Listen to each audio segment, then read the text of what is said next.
For those of you who haven't read Jordan's book and learned a little bit about him previously from reading, I will let you know, read the short bio here, that Jordan is a writer and journalist whose work has appeared in National Geographic magazine, the New York Times, Scientific American, Smithsonian, and more. He was raised in Pelham, New York, just down the road, and graduated from Pelham High School in 2015. And he also graduated more recently from Princeton University in 2019. This is his first book, Every Day the River Changes, 4 Weeks Down the Magdalena, and it chronicles his journey down the greatest river in Colombia. On its publication in November 2021, it was named a Kirkus Review's Best Book of 2021 and a top travel book of the season by the New York Times Book Review. Go Jordan. And he is thrilled to meet with us today. So Jordan, we really are thrilled to have you here. So impressed with your work and about your journey. So I'll start by asking questions and we'll see how the conversation takes off from there. And if anybody has a question that they would like noted or to find out more, you can please put it in the chat box and we can see if we'll be able to answer those questions as well. But in a literal and figurative sense, Jordan, how did you find your way to Colombia and the Magdalena River? Yeah, so first of all, thank you for having me. I love speaking with book clubs and especially from Mamaroneck. I mean, it's awesome.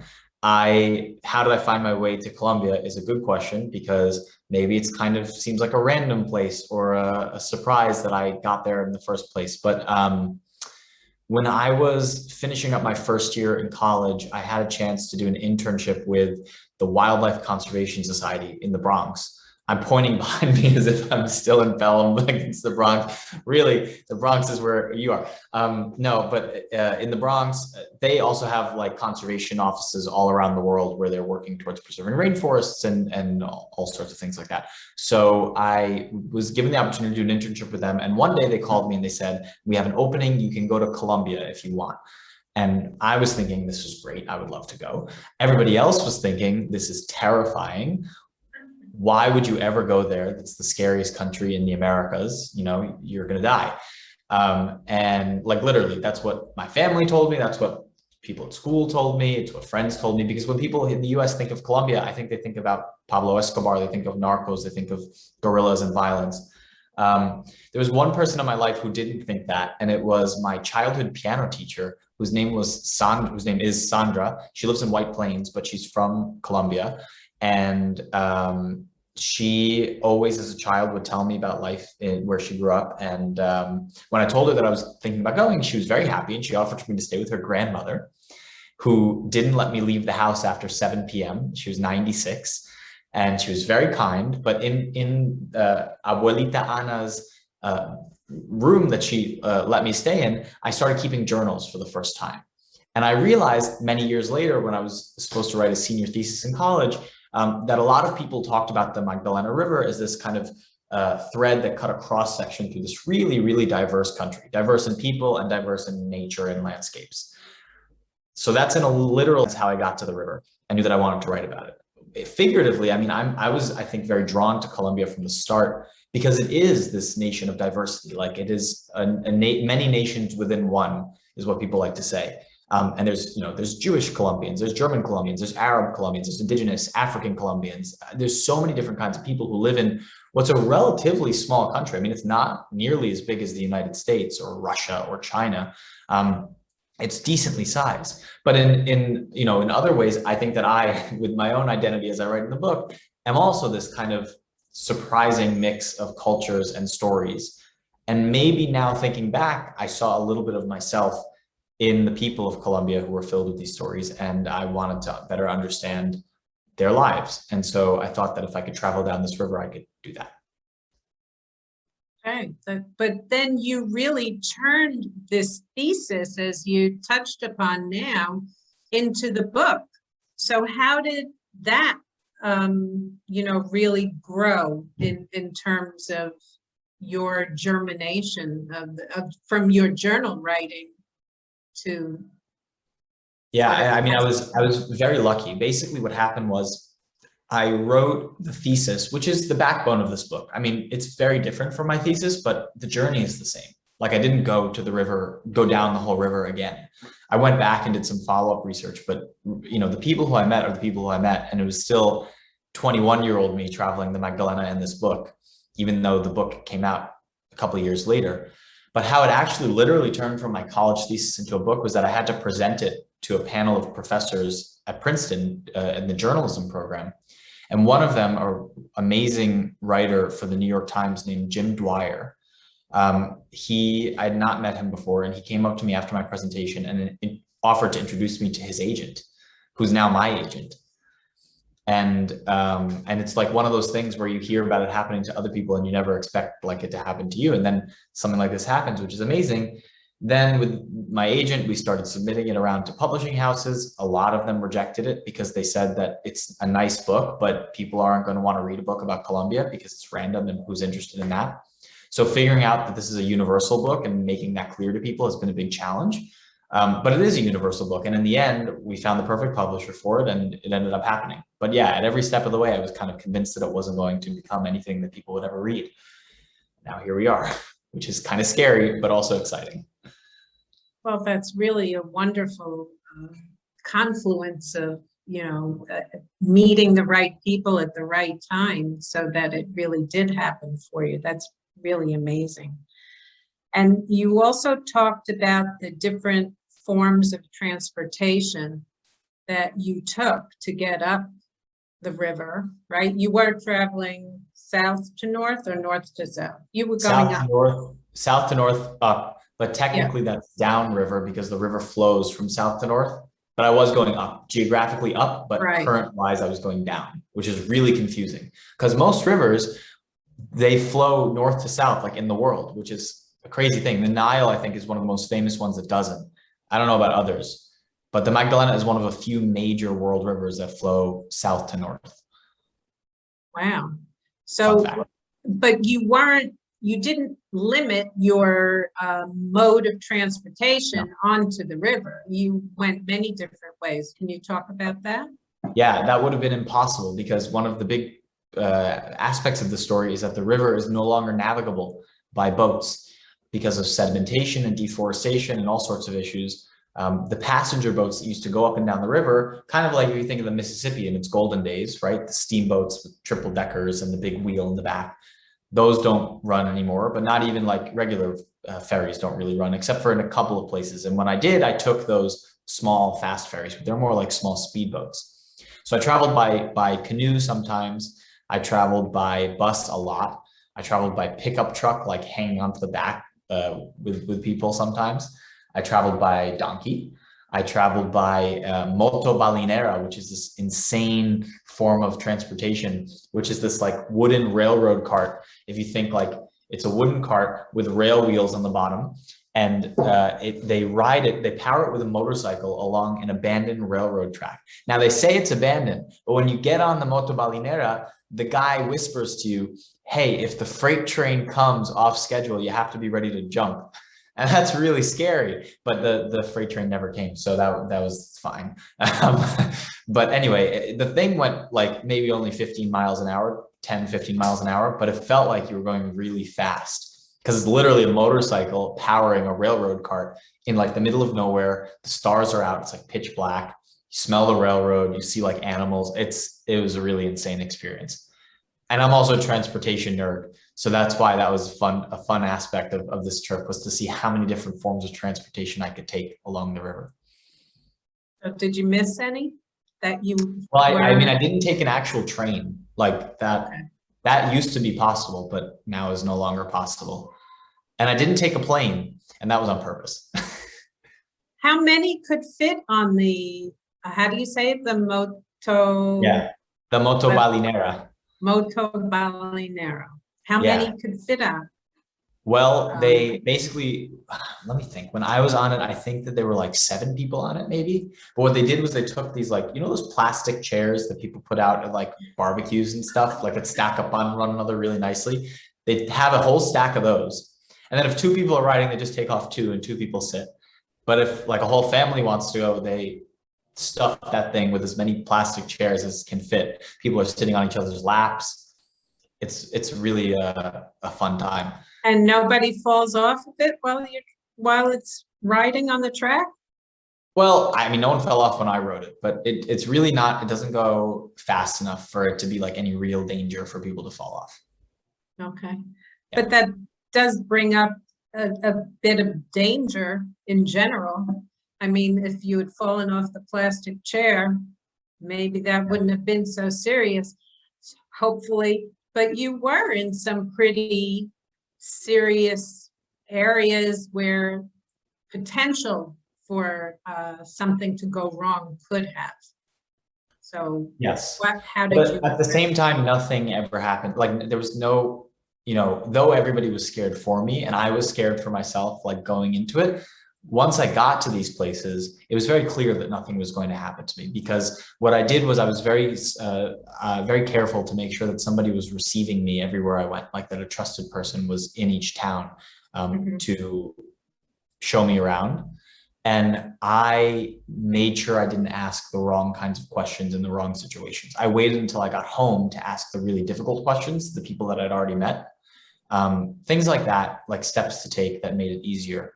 And also it helped that Colombia was in a moment of like relative calm 2 years after they signed a peace deal that ended the conflict. Like violence hadn't really peaked back up again. And that was one of the reasons why I wanted to go. But so the risks were not as great as like the imagined risks that I think people had in mind from like 2005, let's say. It would have been impossible, I think, to do what I did then, or it would have been really, really dangerous. And you always seem to find people that were willing to help you, that opened up, you know, their schedules and so on. So how about those folks? You want to talk about them? Like the people who are the central characters in this book, you mean? In general, I'm sure those were the ones that you had the most to talk about or to write about, most material perhaps. But it seems like you really genuinely met so many people that helped you on your path. It's very true. And I mean, a really good example of somebody who didn't make it into the book, but who helped and has continued to help me with this project is a librarian, not a traveling donkey librarian, but like a sedentary librarian. He's a public librarian in the town of San Agustin in the mountains. His name's Luis Alfredo Ceballos. And he's like the most well-read person I've ever met in my life. And he is a movie, well, it's not him. Not him. Not him. That's the donkey librarian. He's a different librarian. He's a different librarian. And this, he, you know, when I told him what I was doing, he was like, oh, like Huck Finn. He loves Huck Finn. He's absolutely obsessed with Huck Finn and Mark Twain, and he's read everything Mark Twain has written, which is really cool. So he has kind of been a guiding set of eyes for the whole trip, even though he never really left San Agustin and I was the one traveling. He helped me a lot. And other people, other friends of friends, like just one after another, creating a line of trust. But really the people who I spent the most time with were the people who ended up in the book. And that's on purpose. I made a concerted effort to spend that kind of time with those people because they had amazing stories to tell. You held up the book of the traveling donkey librarian who brings books to rural school children on his donkey, but there was a silver filigree jeweler who was 89 years old, a woman rescuing baby sea turtles, biologists studying invasive hippopotamuses, a woman named Alejandra who I took a boat with, who doesn't in one particular sense do anything amazing, but is just a really inspiring woman, like just a really amazing person who a lot of readers have empathized with because she doesn't let life get in the way of her doing what she wants to do, which is really admirable, I think. Yeah, I mean, just one after a canoe builder and anthropologist, like just so many different kinds of people, which is a testament to the kind of place that this is, I think. Yeah, that's wonderful. And who would you say, do you have any favorites of any of the folks that you met along the way? That's like asking me my favorite Beatles song, which changes every week. But if you hold the book in the back, I'll talk about him, about Luis Soriano, the traveling donkey librarian. I've been thinking a lot about him recently because I don't know if anybody's seen the movie Encanto, the new Disney movie that's like all over the place. Anybody? No? All right. Well, in the new Disney movie Encanto, which is super popular, my 5-year-old cousin is obsessed. It's set in Colombia. Okay, cool. Yeah, it's set in Colombia. And there's a lot of like little Easter eggs in that movie that you can also find in my book and in lots of other things that are written about Colombia, because they really try to stay true to the culture and to the history and all that. Anyway, I'm thinking a lot about the Biblioburro now, because when I was with him, there were a lot of yellow butterflies that were flying alongside his donkey library. He hauls books to children who don't have access to books. And in the book 100 Years of Solitude, which maybe some people have read, amazing book by Gabriel Garcia Marquez, the yellow butterflies in that book represent hope and love and peace and all that sort of thing. And here was this man who was working towards those ideals in real life. And it just so happened that these yellow butterflies appeared in our path. And I thought that was really special. And now everybody's talking about yellow butterflies because of this Disney movie. So I think it's cool that that connection is one of a few that you can find. So I'm thinking a lot about the Biblioburro. Yeah, and he's really helped a lot of kids reading, this librarian. And you wrote about how big his collection, I think he had about 7,000 books now in the collection that he brings around. Yeah, it's cool to know that like, even though he's not physically bringing books to kids in Colombia, outside of Colombia, that kids everywhere are reading about him, and therefore that is helping the kids read. But yeah, in the beginning, he didn't have 7,000 books. He had like only a handful, but he got put on the national radio of Colombia, and his story, and then was on like CNN and BBC, and he's traveled all over the world. As a result, like he's gotten so many books in so many languages.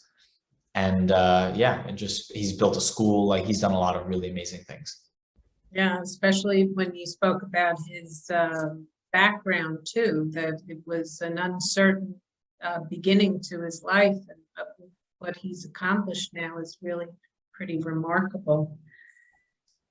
So can you tell us about your writing process? Definitely. Well, my process is weird. I'm very different, I think, from a lot of people. Maybe I'm not. I don't know. I've not really asked, but I think this is odd. What I do is I take notes in a really strange way. I take regular like bullet point notes when I'm out in the field doing these kind of work. But then at night, no matter how late the day ends, I write in longhand, like entire pages and pages and pages about everything that happened during the day. That started in Sandra's grandmother's room, as I mentioned. Like that's where that began. And I've never stopped doing that since, because it's just been really helpful.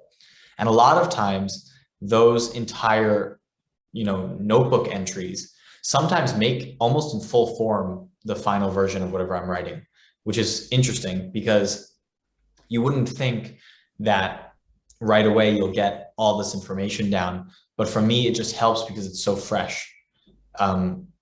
It's harder for me to go and then sit at the computer and just like write something from scratch. Like for that reason, fiction is terrifying to me. Like I have no idea how people do that, but because I work with real life, I'm able to do it in the moment and then take pieces of the moment and bring it back to see what people want to read. So that's like one thing that's unique. I don't know if I have anything else about my writing process that's different. I mean, I'm trying to think. Writing is my least favorite part of all of this. My favorite part is meeting people and like having the experiences. It's funny because they, you're called a writer in the end, but like really, I feel like I'm like a listener. That's A traveler. A traveler, a listener. Yeah. Yeah. Well, when you talk about writing longhand, in part, was it because, did you travel with a laptop or any electronics other than a phone? That is the first time somebody that has asked me this question, and I did not. And I never thought about that, actually. I didn't travel with a computer. The first time I went to Colombia in 2016, I had a smartphone, but I didn't bring it because people told me it would get robbed. Like Right. people literally told me it would get stolen, which is not true. Everybody has smartphones. You just have to keep it in your pocket and like not take it out at the wrong times. But I didn't take it, and that was not smart because there were situations where I needed a phone, and I should have brought it. But no, I mean, as a result of that, I did not have distraction. I didn't have Wi-Fi. I didn't have internet service in any of these places. So what did I do at night? I wrote. It's a very, very good point that you've made. And I have not thought about this for a long time, probably since I was there, but it makes sense. Right, because you were focused. Well, also, Abuelita locked the door and locked Yes. you in, right? So you had to write. Yes. Okay. But if you think about it now, you didn't have internet then while you were traveling and through that process. But if you think about internet now that you're away, how that has changed the relationships that you made with these people that you met along the way. Right. Like we were talking before this started about how I met these people in these kind of like short encounters, like a couple of days, maybe in each place, but I've stayed in touch with them for years. It's been almost 4 years since I traveled to Magdalena. And so, over time, like the book that I've written is very much influenced by what has changed in those people's lives since I met them for the first time, things that I've learned since after our first meeting. There are people who I talk to every couple of days. There are people who I don't talk to for months, but every couple of months, one of us will send a message out. Like it depends. But in general, I am in touch with everybody. And it's really nice because it's an evolving relationship. And they're really, it's friendships is what it is. Yeah. Absolutely. Yeah, that's great. But I wonder myself with, I'm glad that you're able to communicate with all these people, but in terms of the relationship that people have with like social media and, Facebook, TikTok, all that texting, is fine, but how does that influence them as readers? Like they're in another country, that's fine, but even generationally, your generation in terms of reading, when they're so involved in, and I know it's not related directly to the river, but I wonder how that influences this new generation of readers. Yeah, I'm struggling with this now because my friends don't read National Geographic. My friends they read the New York Times. That's about the only like publication that everybody I know regularly reads. That's it. And they don't read it in print, and they don't read articles that are too long, So it's like attention spans are really short. And here I am writing things that I want people to read. So like thinking about things like length is really important, I think. This book is pretty short, and that's on purpose. I don't think people want to read a 400-page book about the Magdalena River unless they're really, really interested in Colombia, which is not most of the people who are reading this book. This is meant to be an introduction. It's meant to be quick moving, like you can pick up a chapter, read it, and then pick up another chapter weeks later if it means, waiting a long time and still be like knowing, okay, this is just a journey down a river. Like I can digest this. It's fine. At the same time, there are things that I've been doing to try to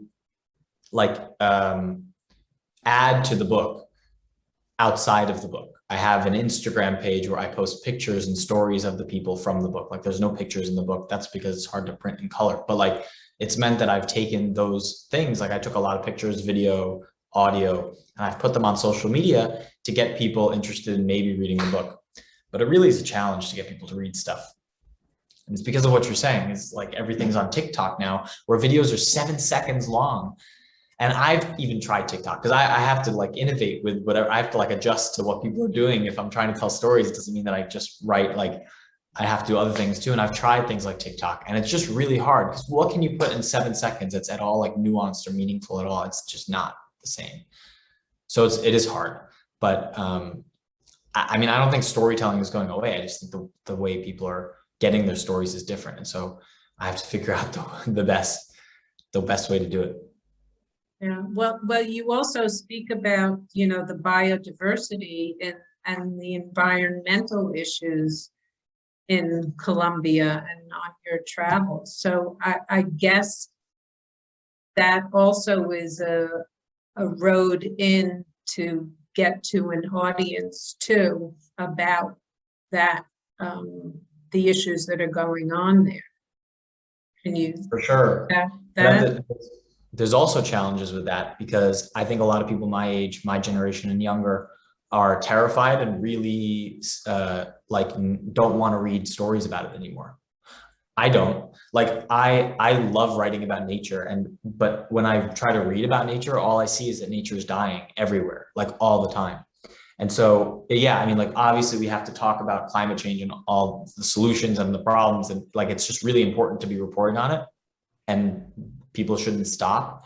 But I also recognize that by writing what's not news and more like features and this kind of a book that people have to choose to pick up and is not just like appearing on their homepage of the New York Times or something, that I have to carefully select the stories that will convey those messages of conservation and climate change and environmental justice and all that stuff in a way that like is grabbing to people, that like keeps their attention. Because if not, if this book is all about doom and gloom, whether it's from the environment or conflict or whatever, like I feel like we're living in a world where everything is just really dark now.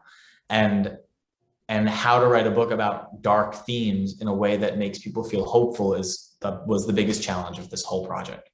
But the truth is that along this river, in a place where for half a century people have been dealing with a horrible conflict. Obviously, the pandemic is not is different from a conflict, but there are things that are similar in the way that people are isolated and closed off and feel like they can't break out of their situation or wherever they're living. So there are people in this book who are pulling their communities kind of single-handedly out of these really difficult situations that I think in some way people who have read the book have seen that and thought, let me reconsider what my passions are, what I'm doing in the world to try to help people or to make a positive difference, even though I luckily, don't live in a country that's at war with itself. I can still do my part because we're all going through this world of crazy challenges, and we have to take our inspiration and hope from somewhere. Yeah, I remember at one point in the book, you talked about second chances, looking for, and what do you believe will happen with Colombia's second chance? Like, let me find out. Let me just 162. 162. Yes. Okay. Alejandra, the woman who I mentioned, who's a lot of people tend to be inspired by her story. She told me on this boat ride, she just goes, I almost died once, just out of nowhere. She said, I almost died once. And I said, what?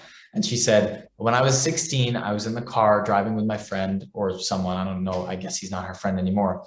And she was driving, and then he reached over with his leg and pressed the gas while she was driving. And then a car tire exploded and they crashed into a lamp, and she was in a coma and almost died. And while she was in this state of near death, she was like, I didn't see the light like anybody talks about. I had a dream that I was very sick and that the nurse offered me a Coca-Cola, and it was the most refreshing and cold Coca-Cola that I've ever had. And I wanted it so badly. And then I woke up and my mom was there, and she literally thought that I was dead. They brought me back to life. She was like, they brought me back to life. And the first thing I asked her was, where's my Coca-Cola? And the mother didn't know what to say, obviously. And then Alejandro since then has lived her life, what she says is looking for that Coca-Cola, that most refreshing, wonderful thing that that makes her life worthwhile because it's her second chance to live. And in 100 Years of Solitude from Gabriel Garcia Marquez, it ends with that all people who are living in 100 years of solitude will be given a second opportunity on earth. And so there's a lot of talk about second opportunities, second chances in this country that is signed a peace deal and is currently in its second chance. And it just keeps going up and down. It ebbs and flows, the violence and the peace. Right now it's in a pretty grim moment, Colombia, but there are people who are working towards making it better. There are elections coming up there. You know, everybody always holds on to those Coca-Colas and, you know, that they can find in their own life, which is, I think, a very powerful thing that Alejandra told me about. And it came at a very interesting time on the river too. You'll see in the book. Yeah.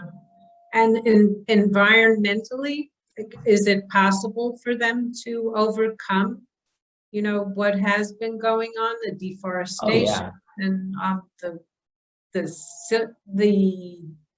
debris on the river itself? You think? I mean, there is. It's no different than asking if, like, we have the tools to solve all these problems that our planet is facing. I mean, we do. It just, the right people need to be, like, I feel like the individual people are doing all that they can to make these differences possible, but it then at some point goes to the people who make decisions on the macro level to say, like, you know what, we're going to adopt this and plant trees and, you know, give jobs to people in green sectors and work on renewable energy instead of new fracking and oil developments along this river, things like that. But yeah, I mean, in that way, it's very similar, like parallel to all the other problems that environmentally we're facing. Yeah, it's interesting and sad too. I mean, I didn't realize that. I remember you wrote about how the river narrowed so drastically. It's something they're literally digging out the sediment to, you know, widen the river itself. Yeah, they're talking about literally dredging the river now. I think that they are dredging it by this time. They have these companies that are dredging the river. And like commercially, I guess it's good for the people who live along the river because the economies will get opened back up. That's what they're saying. But also there's a lot of concerns about what that does to the river itself, instead of letting nature have its way with things. Yeah, there's a lot going on. It's very, very complicated. Well, talking about nature, what about all the hippopotamus that are talk about complicated? That's another one.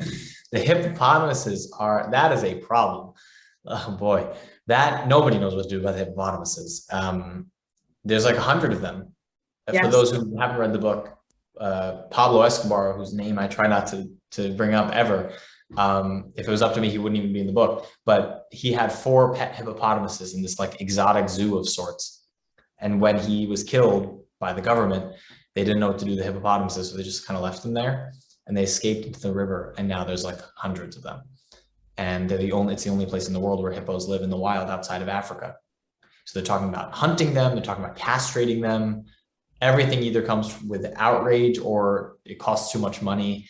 But I mean, the reality is that they're causing real problems for the people who live there. Like fishermen will have their canoes bumped by hippopotamuses. Farmers will be chased off their land by hippopotamuses as if they're like running cows. It's really bad. So that's the situation with the hippopotamuses. Yeah, that's definitely a hungry hippo yes, in Colombia at this time. You also, I think, touched on before as a nonfiction writer that you're not comfortable with fiction. So how did that develop for you? And what are you know, possibly might you be working on in the future, or in terms of writing itself? Yeah, I would love to write fiction, but right now it just seems like really hard. I don't know how to do it. The reason why I figured that out is because I tried it. In college, I took a class with Joyce Carol Oates, who I'm sure lots of people have read. She's an amazing writer and she writes so much. She's so prolific. And in my class that I took with her, I had just come back from Colombia that first time when I stayed with the grandmother. And I was writing these stories about Colombia that were fiction. But really, I was just like writing what happened and pretending that I was making it up because I couldn't make it up. It was too interesting. Like reality was too interesting. So right now, I think I'm in the phase. And oh, and Joyce Carol Oates saw right through it. She was like, "This is totally nonfiction. Like you're not making anything. This is not fiction." You know. So I realized that I like to work with real life for now, but I'm also just starting out. So I don't know. Who knows where things will take me. Right now, I'm working on I'm in Argentina working on a new book project that won't be out for a long, long time, but it's about Arabs and Jews in the Andes.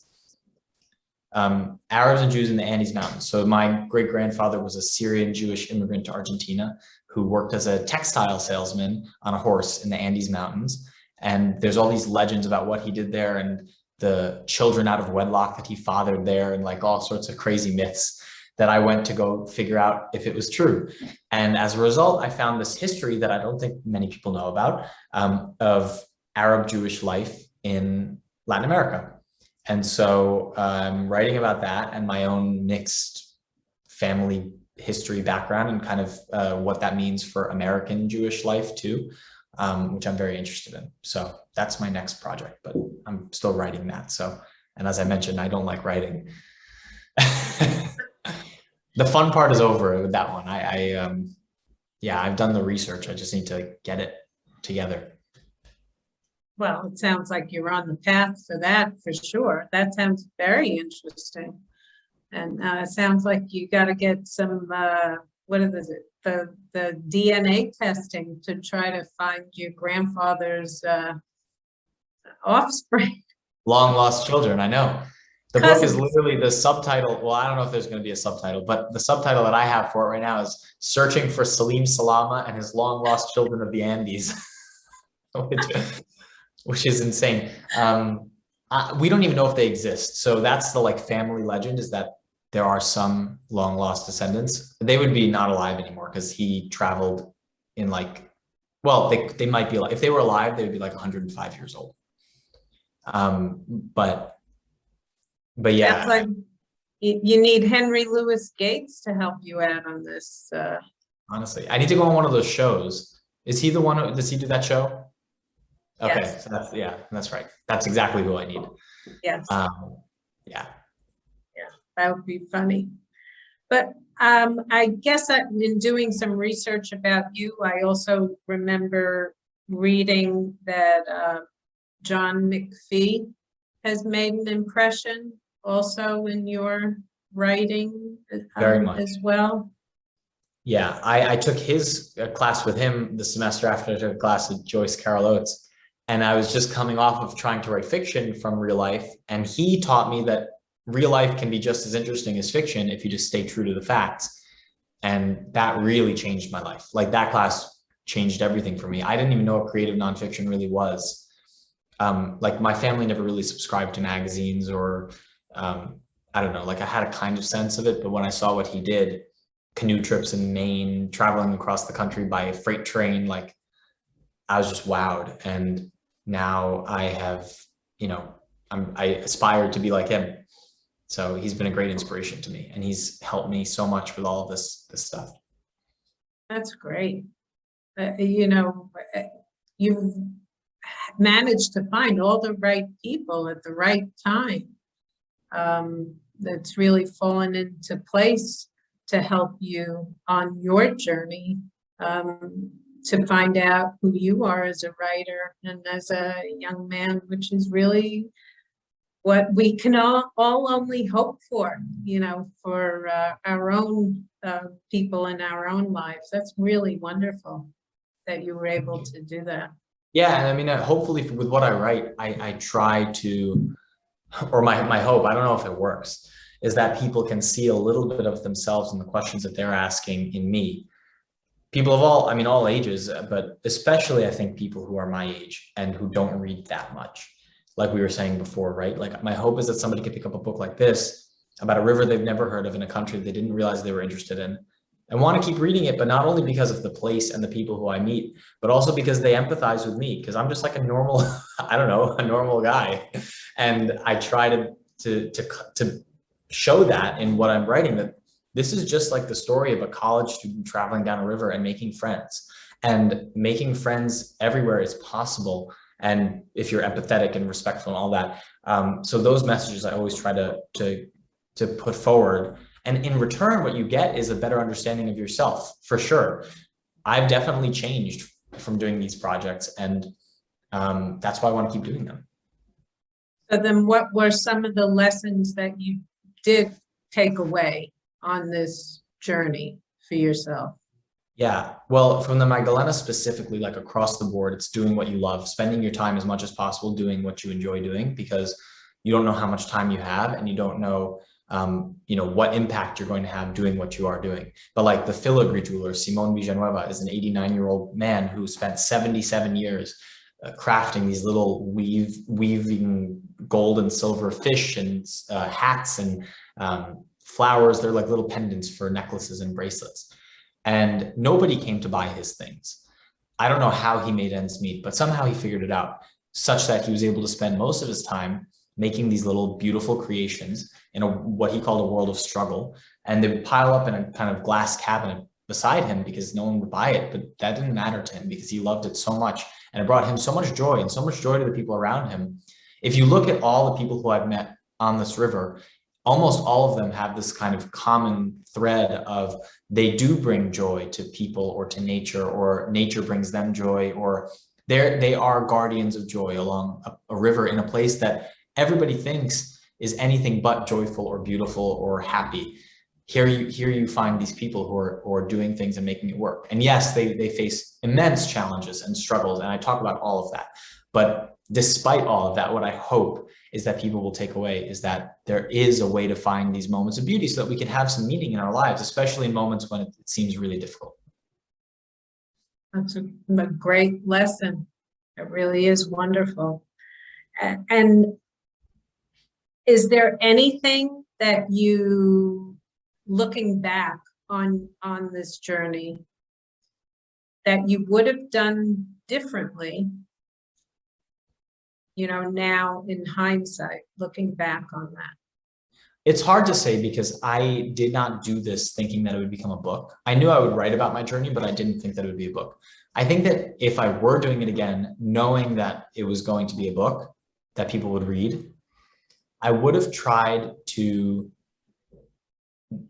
one thing that just is always in my mind is that this is a very musical river, and I love music, and some of that has come through in this book, but not enough about the music of the place. And so much of the music we listen to now, like on a daily basis, comes from rhythms that were born in the Magdalena River, like Despacito, the famous reggaeton song that was all the rage in 2017. Like that kind of music comes from communities along the banks of the river, the beats that Shakira uses, and like the drum beats. All of that is from Shakira was born along the banks of the Magdalena. Things like that, I think, that make it more poppy for people, like more of those threads that people can understand, like the river through the lens of somebody whose music they've listened to before, for example. I would do that. But yeah, I don't know. And I would camp more. But I don't know how that would have worked out security-wise. I think that maybe that wouldn't have been the smartest thing. But if I had it my way, that's what I would do. When you traveled physically, what did you bring along? When you talk about camping, did you take camping no, I didn't bring it. I didn't. And it was because I was told not to. I was told not to camp. But what did I bring? I don't know. I traveled with a backpack and like a small duffel bag, and that was it. I brought notebooks, I brought binoculars, I brought a lot of granola bars. So food, a lot of people ask questions about food. In a lot of these towns, which are very remote, obviously people still eat. So in a lot of cases, people's houses function as like restaurants where they'll just make food if you ask them to and you pay them. So I ate a lot of that. But at the same time, I wanted to have things that I could eat if I needed to eat in a pinch. So I brought a lot of granola bars, dried fruit, nuts, and stuff like that to fill me up. I brought a camera. I brought an audio recorder. I brought clothes. That's about it though. Like really nothing special. I like to travel with a harmonica. That usually helps. You always make friends with a harmonica. You really do. I mean, it's the easiest way to make friends. That's great. Yeah, well, you're very adventurous. You're very open, to us and in your journey.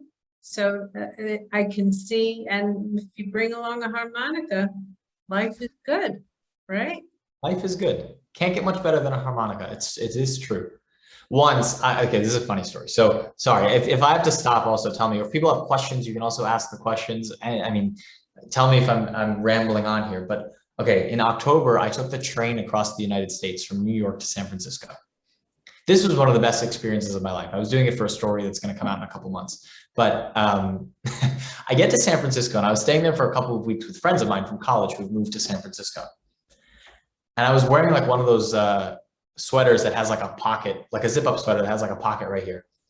And one of my friends goes, "Jordan, what do you keep in that pocket?" Because it looked like there was stuff in it. So I opened it up and I started pulling out like one by one things, like I was like a magician, like pulling out an never-ending handkerchief.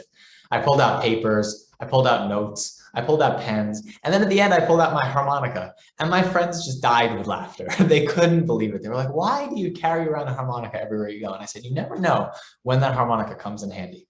It's true. You're the Pied Piper. Yes, it's true. Definitely.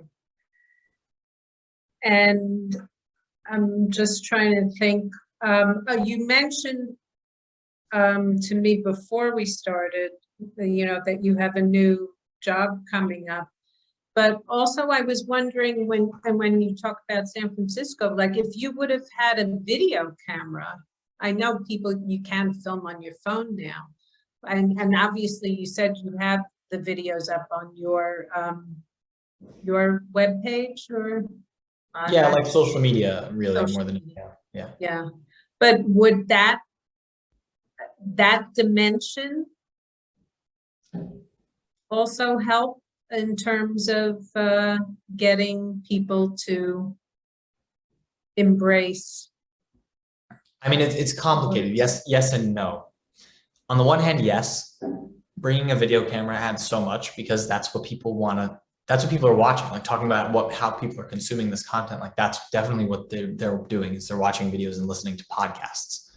But at the same time, if you imagine me showing up on the Magdalena, for example, with a video camera, it would have really changed the relationships that I had with people. Because showing up with just a pen and a notepad is really different than showing up with like the kind of camera equipment you need to make something really good. And for that reason, I brought along a regular small camera, and sometimes I took videos, but only after I built trust with people. People I've found are a lot more reserved when you put a camera in front of them. When you're just kind of noting down what, your conversation, people will open up a lot more. And so I prefer to sacrifice the video for now in exchange for those deeper conversations. And in some cases, I've been lucky enough to be able to go back to certain stories that I've reported in Colombia, but also elsewhere, with a camera after I've built up all that trust, and then film it. And it's much better that way. But of course, that takes resources that I don't have and like a team that I can't always pay for. So maybe for a later time. Though from the train, I mean, talking about TikTok, I made a TikTok video of my time on that train, and it went like mega viral really fast. And Christina, who's on this phone call, also knows that I, for a while, was making kids videos on YouTube with my younger brothers as kind of like a side business. And it's because she found me because her daughter loves our videos and is a fan. And then she found my writing. So it's like funny how people find these things. But if you guys want, it's like literally, it's an 8-second video. I can show you the TikTok video. If anybody's curious what TikTok videos that go viral are like, or like what my train trip looked like. Let me see if I can find it here quickly on my phone. And what are you called on YouTube with your brothers? We don't do it anymore for several reasons, but it's on there if you want to find us. It's called the Lulus, Lulus.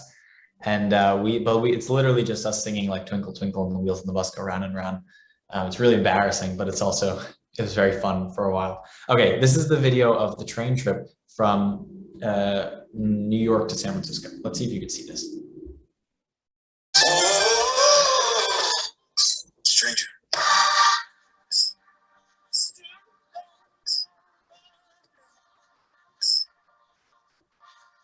The scenery. That's the whole video. That's it. That's it. And it just repeats over and over and over again. And that is what people are watching. And you're like, if you see that and you think about the book, let's say, versus that, it's like, yeah, I'm lucky. I'm writing a whole story about that train trip with the people who I met and like all that stuff. But if it was just that, that's like nothing. That's just taking my phone. Like that was just me casually like sending videos to my family and my friends and then compiling it into a video to put up. So it's a challenge to like figure out the way to best tell these kinds of stories for people. Where were we? Where did this come from? Oh, the harmonica, because I was traveling on the train. See how I get lost on these tangents. Yeah. I think you're secretly older than you tell everyone you are, because I think that's such an astute observation to know that you shouldn't take out the camera when you were traveling. That was because I didn't think of it that way. You're absolutely right. You're building trust. You're in the presence of a person. You're making eye contact rather than holding up a lens to them. So right. That's really, very impressive. That's why I think you're older than you really say you are. Thank you. I mean, it is hard though, because the way to make this work is to show videos now. So how to balance that is really a challenge. Yeah, and it's also to be able to make the connection with a person. Not all kids are making good eye contact these days because they're just looking at a screen or performing for a screen. So you've got it. You're doing it the right way. Absolutely. I hope so. So does anybody have, I hope that, I just want to make sure that people, I guess they would put it in the chat, but if people read the book or didn't read the book and have questions, like, I want to make sure that yeah. Patsy, let's see, Patsy, can we unmute people? Maybe we'll do that. No problem. Yeah, and then if you have a question, just speak, because we have a few minutes left. Okay. Kathy has a question. Unmute. Oh, there.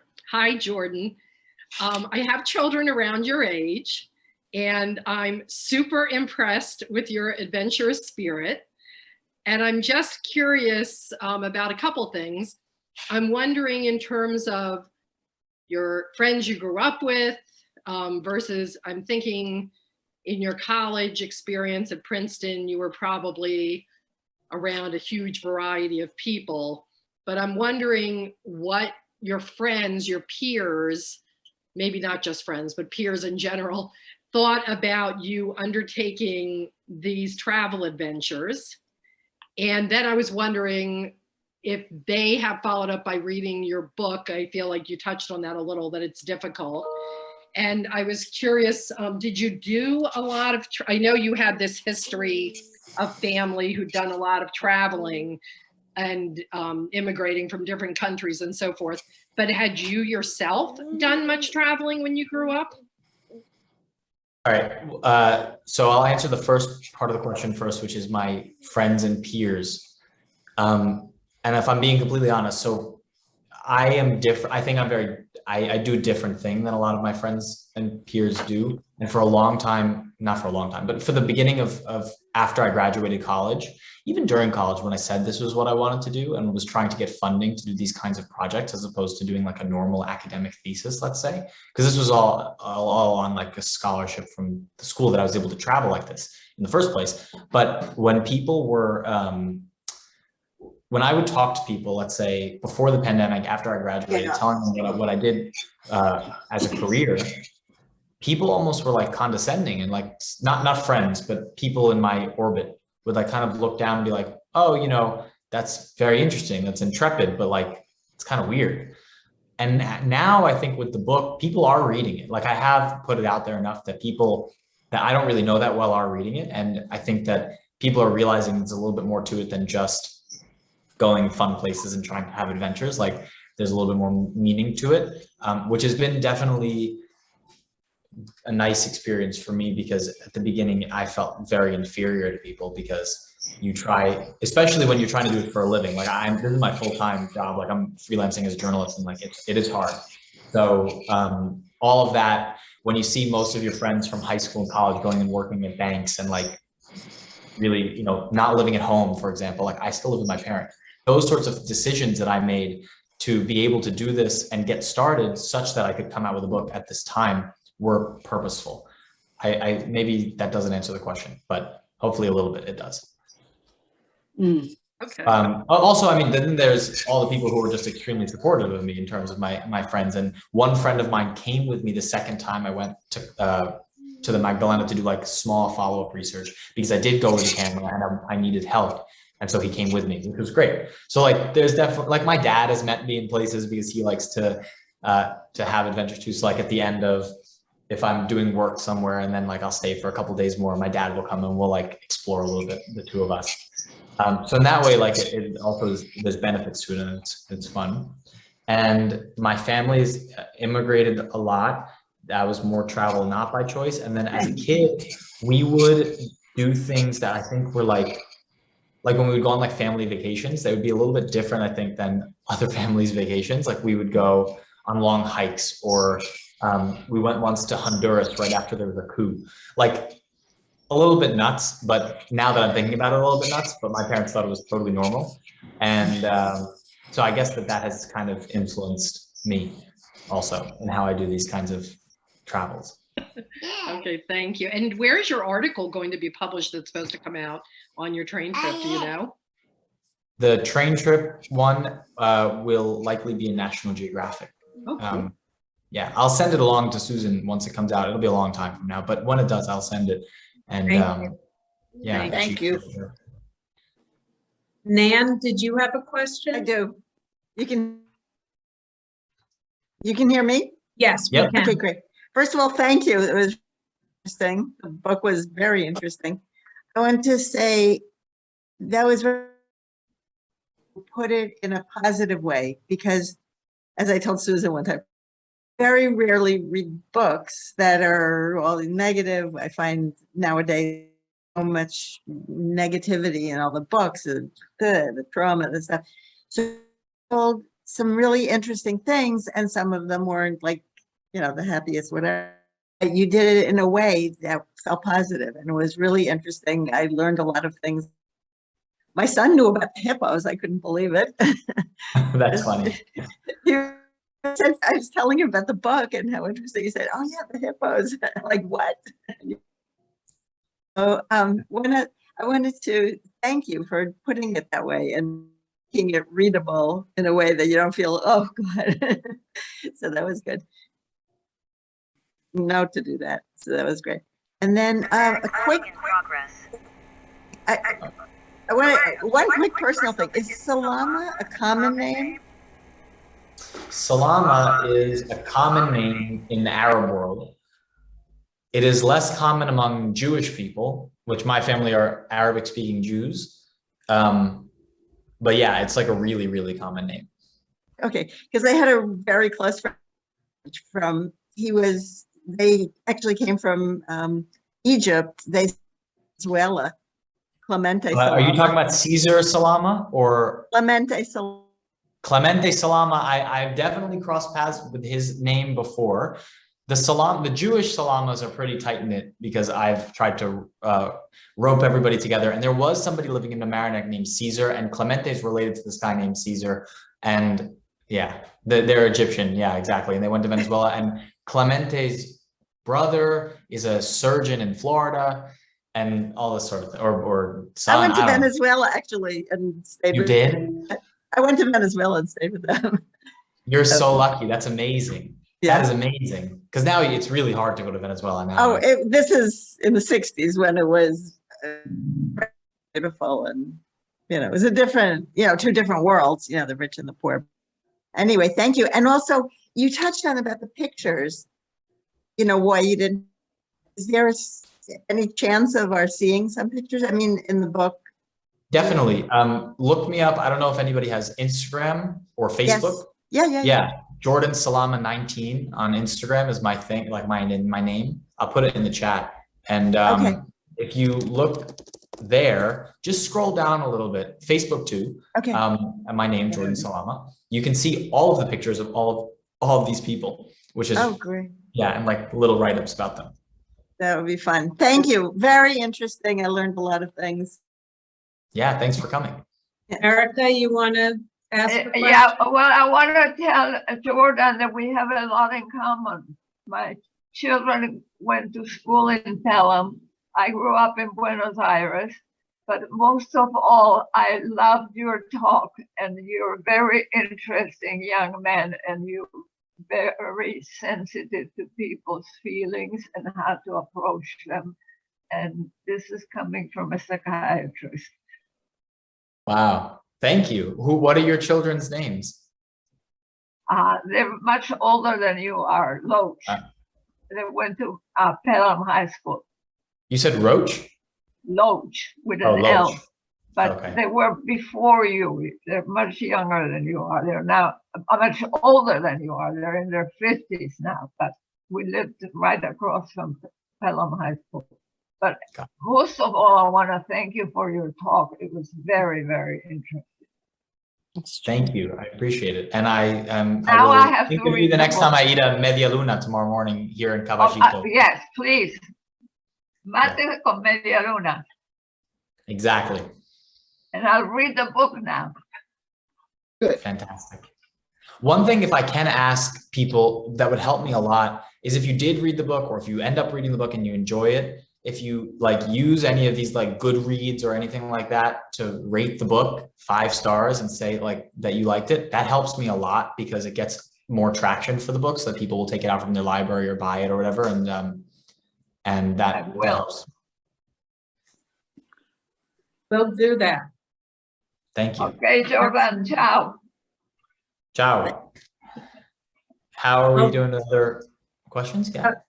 Looks like Irene, you have a question? Yes, not a question really, but I just wanted to say that when I saw this as our first book club selection for the year, I thought, well, I don't know, I'm not that much into nonfiction, but I certainly, I thought, well, I'd probably learn a lot. And I'm so happy that I did. And I learned so much about Colombia, which I really didn't know too much about.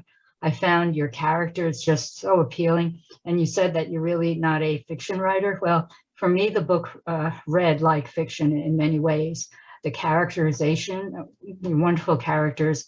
I love the literary references to Marquez. Is that how you pronounce his name? The 100 Years of Solitude and Love in the Time of Cholera. That for me was such a link. I am a former English teacher. So, that was another feature of the book that I loved. And I thank you for giving me so much wonderful information about a country I knew so little about, and the environmental issues, the political issues, all of that I found so informative. And, I look forward to whatever else you might be writing in the future. And thanks so much.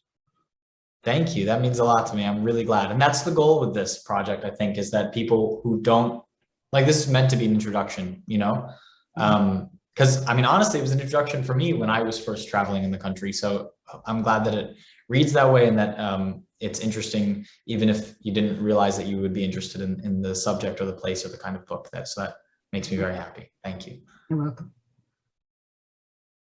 Well, Jordan, I think you've won all of us over, and you really are a wonderful writer, and your family must be quelling and very proud of you. So we look forward to reading more of your, whether it's a short form article or a longer form book. Please definitely shout out to us. Let us know what's going on in your life. And And we really hope to be reading a lot more from you. Like I said, I think you're really secretly a lot older. Thank you. Yeah, no, I will, and you can more regularly than my books, which I mean that's not a common thing. You can find my work on the New York Times if you look up my name and National Geographic and all that, and there's some fun articles there that people might enjoy if you like this book.